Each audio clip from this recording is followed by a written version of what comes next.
I welcome to all in my YouTube channel chemical की दुनिया. So please subscribe the channel and hit the like button. तो आज का मेरा topic है वाइजैक ट्रेजेडी. ठीक है, तो इस टॉपिक के बारे में बहुत कम लोग जानते हैं क्योंकि ये जो ट्रेजेडी थी ये गैस एक्सप्लोजन है जो इंडस्ट्री में हुआ था और ड्यूरिंग द लॉकडाउन हुआ था. तो चलो जानते हैं इसके बारे में. ठीक है, तो जैसे कि मैंने बताया ये हुआ था मई 07 2020. 7 मई को वो दिन था जिस दिन वो ये एक्सप्लोजन हुआ था. ठीक है, उस दिन लॉकडाउन लगा हुआ था, ये लॉकडाउन का दौर था. तो बेसिकली मार्च में लॉकडाउन लगा था, तो मार्च में जब शटडाउन कर दिए गए थे सारे प्लांट्स को, तो ये भी एक प्लांट था जिसको शटडाउन किया गया था इमरजेंसी में, दैट इज. और ये जो प्लांट था ये किसका था? LG polymers India.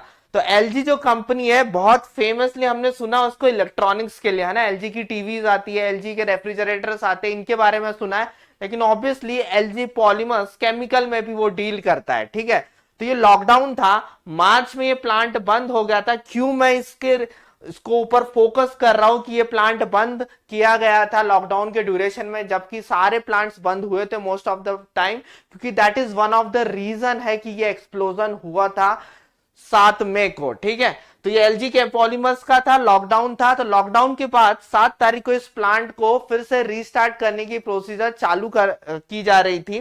ठीक है, तो क्या हुआ था उस दिन?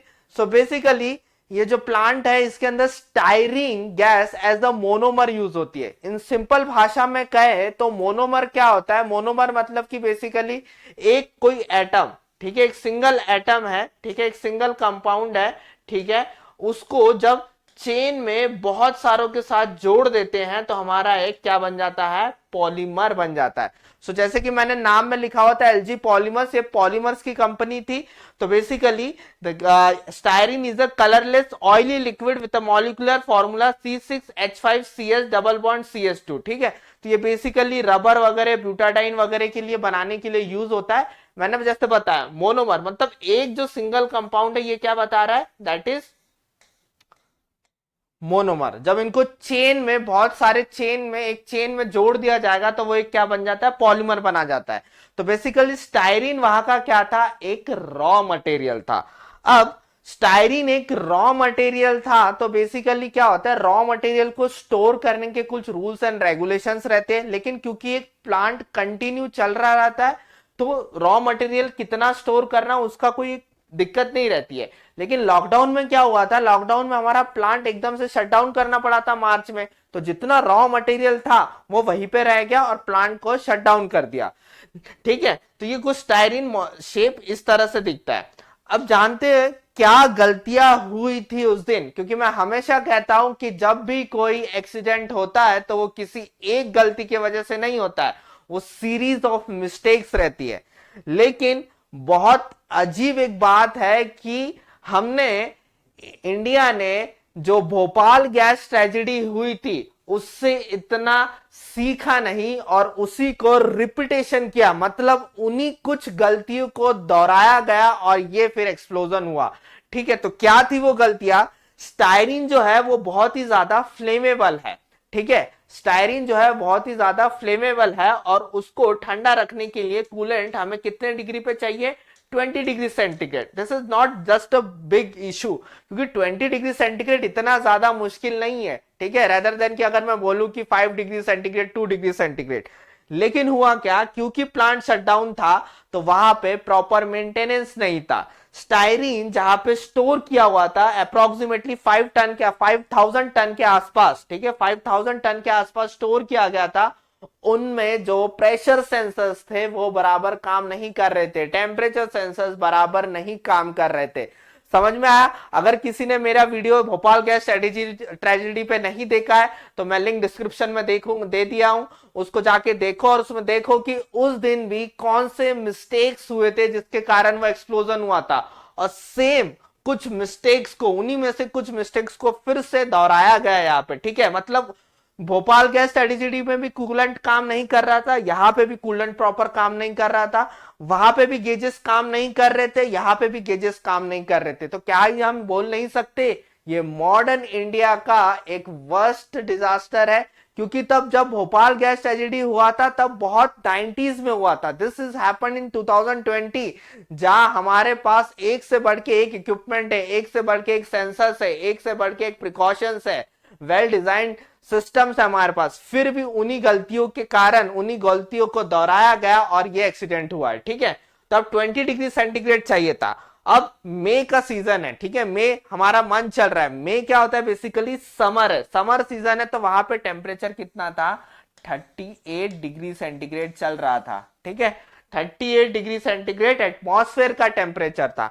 और स्टायरीन की एक प्रॉपर्टी है कि जब वो 38-40 के पास जाता है तो उसमें पॉलीमराइजेशन स्टार्ट हो जाता है। और जो पॉलीमराइजेशन रिएक्शन होती है that is a highly exothermic reaction. Exothermic का क्या मतलब है, जब मॉलिक्यूल्स अपने आप में रिएक्ट करते तो वो हीट देते हैं, वो हीट देते हैं। तो अगर हीट बढ़ते जाएगा तो हीट बढ़ते जाएगा, मतलब टेम्परेचर बढ़ते जाएगा, एक्सप्लोजन, बूम, ये होता है एक्सोथर्मिक में। तो पॉलीमराइजेशन रिएक्शन है वो क्या है, एक्सोथर्मिक है। उसको रखना किसमें था, स्टायरीन को स्टोर कितने डिग्री पे करना था, 20 डिग्री सेंटीग्रेड पे करना था। एटमॉस्फेयर का टेम्परेचर 40 के आसपास था, 38 डिग्री सेंटीग्रेड में वो क्या हो गया था, ऑटोमेटिक पॉलीमराइजेशन स्टार्ट हो गया था उसमें। और एक चीज थी, अगर temperature 1 degree centigrade per day के हिसाब से अगर बढ़ रहा है स्टायरीन के अंदर, it means this is a indication कि वो स्टायरीन गैस एक्सप्लोड होने वाला है। मतलब पहले कूलेंट को नजरअंदाज किया गया क्योंकि प्रॉपर मेंटेनेंस नहीं था, उनके सेंसर्स नहीं चल रहे थे, तो 1 डिग्री सेंटीग्रेड पर डे इस डेटा को भी नजरअंदाज किया गया। मतलब दो गलतियां की गई उस दिन, और जिसके वजह से जब ये प्लांट जिस दिन स्टार्ट होने वाला था उस दिन क्या हो गया, एक्सप्लोजन हो गया। 5000 tonne tremendous amount of styrene जो कि रॉ मटेरियल स्टोर था वो एक्सप्लोड होता है। और ये जो गैस थी, ये जो प्लांट था, ये वाइजैक के सिटी के आसपास ही था, जो 5 किलोमीटर एरिया तक हम देखते हैं। बेसिकली क्या हुआ, 5 किलोमीटर एरिया जो था एलजी पॉलीमर्स था, वहां तक ये गैस गई। और ये जो गैस है डायरेक्ट सेंट्रल नर्वस सिस्टम पे अटैक करती है, और इस सेंट्रल नर्वस सिस्टम के अटैक होने की वजह से कुछ लोगों की यहाँ पे मौत होती है। ठीक है, तो बहुत ही दर्दनाक हादसा था ये।